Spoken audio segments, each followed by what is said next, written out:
Systems work, people fail. Welcome to InsureMark's Advisor Mentorship Podcast with Vice President Jeremy Hauser, where we share proven systems and processes for the 21st century advisor. Today, it's essential that advisors find a way to differentiate themselves from the competition. Learn how to elevate your game and accomplish incredible feats as Jeremy teaches you how to build a more successful and sustainable business while realizing a better work-life balance is not only possible, but achievable. Welcome back to the Advisor Mentorship Podcast with your host, Jeremy Hauser. In the previous show, Jeremy spoke with Austin Hatch about his amazing life journey, which has included unimaginable adversity and obstacles which he has overcome. I'm Patrice Sikora. Jeremy, that was an incredibly powerful podcast. What's the feedback you've gotten from it? So far, it has been amazing. It was interesting within the first week of the podcast going live. So if you didn't see or listen to episode 15, I highly encourage the viewer to check that one out. It's been overwhelming. I've gotten so much response from the advisors that listen to the weekly podcasts that go out here within our organization. And it's just, although you can't relate to his, how he frames it, his incomprehensible experience of surviving 2 plane crashes. But the thing that a lot of advisors and what I'm hearing from them is there's little things that he says, the grit of what it took for him to deal with adversity that advisors go through each and every day. And I mean, for a guy who's only 27 years old to survive both of those plane crashes and losing family members, still going to a D1 big school for basketball. It's a very, very great podcast to kind of listen to if you have a couple minutes to check it out. It's a humbling podcast. It really humbles you when you hear what he's been through. And we must mention too, you sound a little gravelly there. It's allergy season. I do. It's allergy season down here in Houston. One day it is 45 degrees. The next day it's 90. And pollen, you go outside and both me and my wife have black vehicles and it just looks like we got a brand new highlighter driving down the road. So, but yeah, so I apologize for those of those. So bear with me this episode. All right. And let's get back to Austin though, because this is what we want to talk about. Why do you think Austin's message resonates so much with advisors? Going back to that, the term grit. So that's a huge thing with what he does when he goes to events and gives inspirational speeches and he does his public speaking. Grit is a huge thing for these entrepreneurs of advisors where a lot of them are on an island. So there's so many moving pieces in their business in order to continue on to grow their business, to scale their business, figure out what tasks are theirs. Do they delegate other tasks elsewhere? So really every day could be a different day for that advisor. And Austin going through his life experience and chatting with the team and chatting with others and spreading his message of how he was able to overcome so many challenges at such a young age. And at the same time, really going back to one of his infamous phrases is bloom where you're planted, because that's what advisors do. Wherever they're currently located, they just have to make the most of their situation, their scenario. And when it's all said and done, you got to continue to strive for those goals. And all we can do is look back and see what we've accomplished. Is there any commonality in the adversity that advisors are seeing today?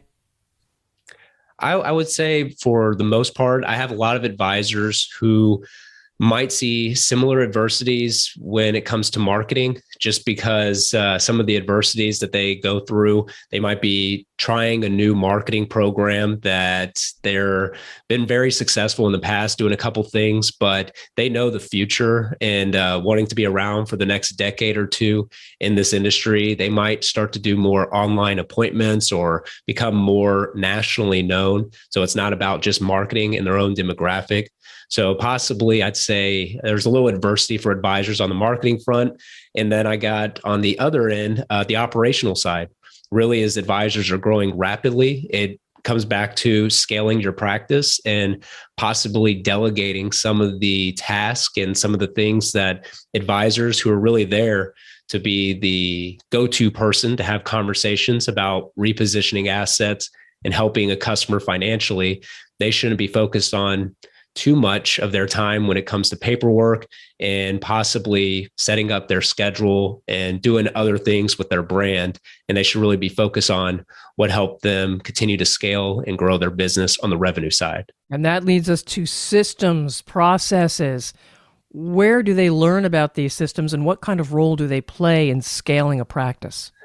It's very it's systems, and obviously the theme of the podcast is systems and processes for the 21st century advisor. It depends. A lot of advisors in the last 2 to 3 years have really gravitated finding mentors when it comes to successful advisors that they can model their practice after. So when having conversations with successful advisors that have already been in their shoes and maybe they're 4 or 5 years away from where that advisor is today, it's nice to know that there's a roadmap laid out and figuring out, what took them to that next level, and have somebody to bounce ideas off of, kind of like a sounding board to figure out, in order for me to get to this next level, do I need to start hiring somebody? Do I need to now expand my brand? Do I need to focus more on just converting more prospects to clients, and having a mentor of some sort of individual to rely on for that information? It saves the advisor a lot of time and a lot of, really what it comes down to is money, a lot of capital of just spending money and hoping that something's going to work. You at least see the light at the end of the tunnel with the mentorship. You just mentioned time and you mentioned money together. Everybody's time is just valuable, and it's a fixed amount of time. It's not infinite. How can advisors maximize being efficient? So this is an important part of it, because me and you, Patrice, although we're multiple states away, we only have 24 hours in the day, just like every single advisor. So when it comes to that, I find that the advisors that are having so much success each and every year, continuing to grow their business, thriving really, and having an opportunity to attract new people to become customers of theirs, they're really focusing on revenue generating activities. So those revenue generating activities tend to be more for the advisor, doing one-on-one appointments, giving an educational workshop, doing some form of activity to stay in front of people, and also making sure that they're giving back to their community, making sure that they are representing a good light for their brand. So advisors that are really focusing more on the revenue stream of their organization and not so much like I mentioned earlier, the paperwork, the other things that maybe an individual who makes, let's just say, a certain number. So if an advisor makes 6 figures and per hour, when it comes down to the person that, or the task that's at hand, is that hour worth that advisor taking on XYZ of calling this client to help file a withdrawal form, or to help this asset do this? So maybe, since that job might not be as valuable to that individual, maybe hiring somebody out of college or somebody who can possibly take on the tedious task, as opposed to that individual focusing more on the marketing and staying in front of new people. That's a way to really help be more efficient in your time as an advisor. Marketing, that is huge. Marketing budgets. I mean, the word budget just freaks everybody out anyway. But a marketing budget, how do your advisors put together a budget looking forward and then hit their goals and hit scale? The budget is always a question mark, and that's why it's hard to go at it alone. So really, the first key metric when it comes to putting together your budget is just knowing your numbers. So a lot of my advisors, when we do those annual reviews on their business, when we put together goals for the next year, we really focus more on what their numbers are based on how many people they saw, how many appointments did it take per week to end up converting X amount of clients each and every month. So when you dive into your numbers, you can now look at, okay, based off of the amount of people that I'm seeing, based on my office, based on the efficiency that I have, when it comes to looking at next year's goals, if I want to grow 20%, well, is that 20% going to be by us closing, or so not just closing, but converting more prospects to clients? So do we need to increase our closing ratio from, let's say it was, call it 20%. Do we just need to rev that up a little bit, make that 24% each and every year? So what tools and systems can we do there? Or do we just need to spend more money, get in front of more people, and increase, instead of having 5 appointments per week with a new prospect, we need to have 6.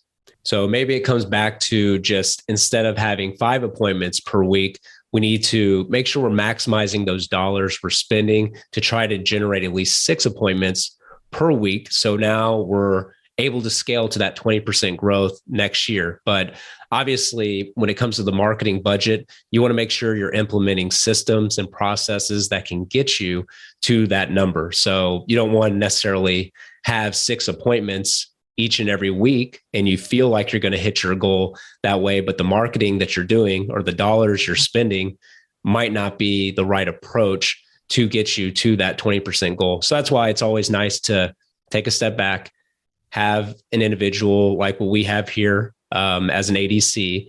A lot of my advisors rely on me to put together systems and processes for them and really show them a roadmap in order to hit those goals and know fundamentally how much it's going to take for them to market themselves efficiently for the upcoming year. Jeremy, you're talking about seeing more people, being active in the community. With COVID, who knows what it's going to do? Ramp up, ramp down, whatever. Things are changing. A lot of work has been done by computer, by Zoom. Now advisors are going back out and seeing people, but building trust and credibility. Is it easier in person, or have we become used to doing it electronically? I would definitely say it has not become easier. A lot of advisors have struggled when it comes to taking their practice virtually over the last 2 years.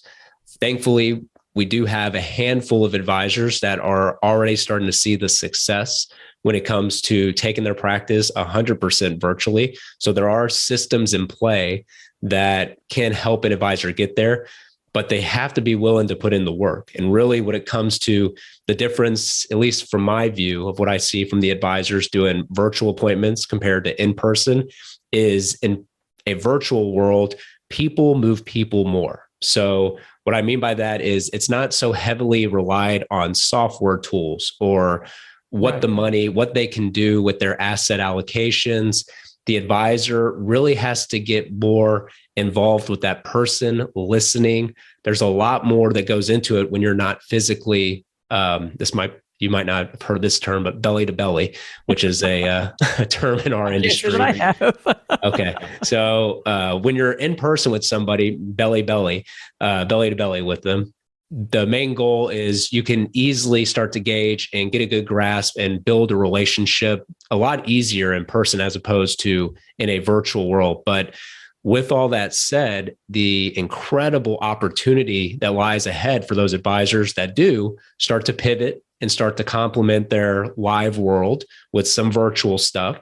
All of a sudden, your practice that was in just XYZ town in Tennessee, and you're now working with somebody who is possibly in California or Arizona, you're a national brand. And what that means is you're no longer just relied upon in your demographic locally. You're now branching out to more people, which means more opportunity. And so when you can kind of pivot your practice into doing more virtual things and really get to have more success, having people move people as opposed to the normal way of what some advisors might be comfortable with, I definitely think the light at the end of the tunnel is huge for those advisors. Making that convert from prospect to client. Tell me about what you've seen among your advisors.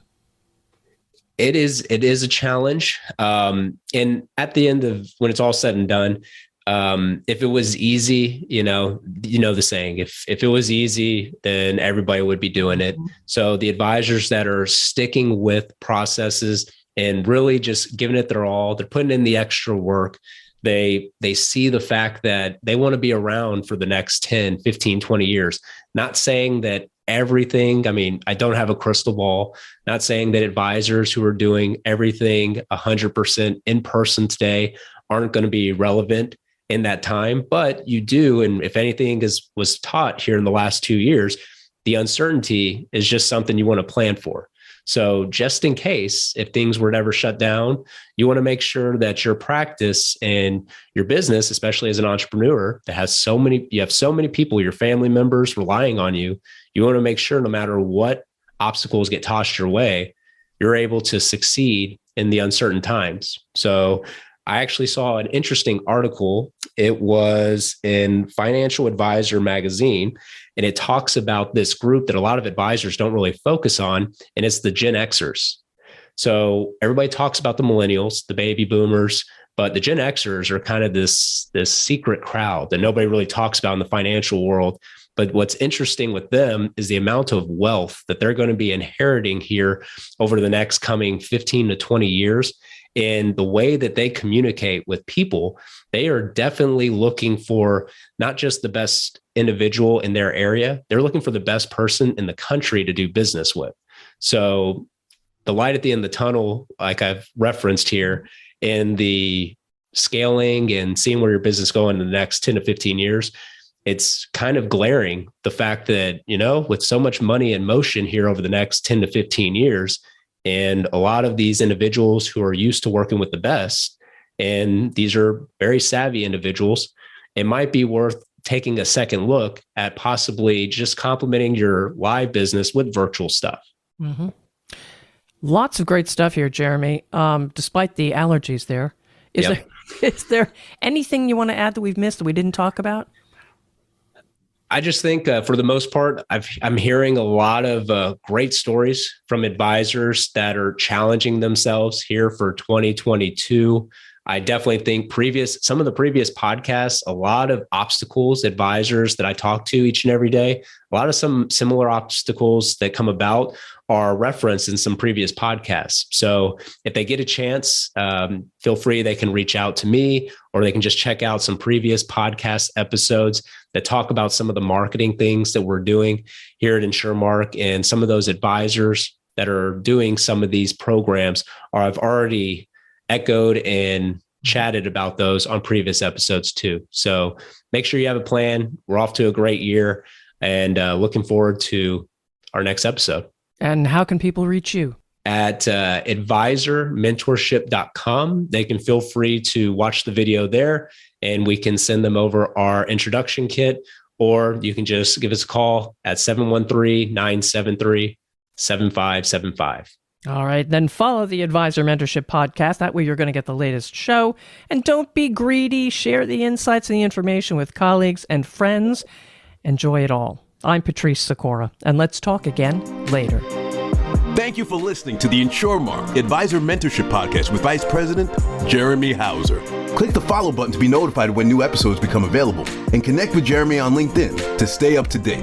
If you would like to request our introduction kit, feel free to check out www.advisormentorship.com and click on Learn More. The information covered and posted represents the views and opinions of the guest and does not necessarily represent the views or opinions of InsureMark. The content has been made available for informational and educational purposes only. Thank you for listening to the InsureMark, the Advisor Mentorship Podcast with InsureMark Vice President Jeremy Hauser.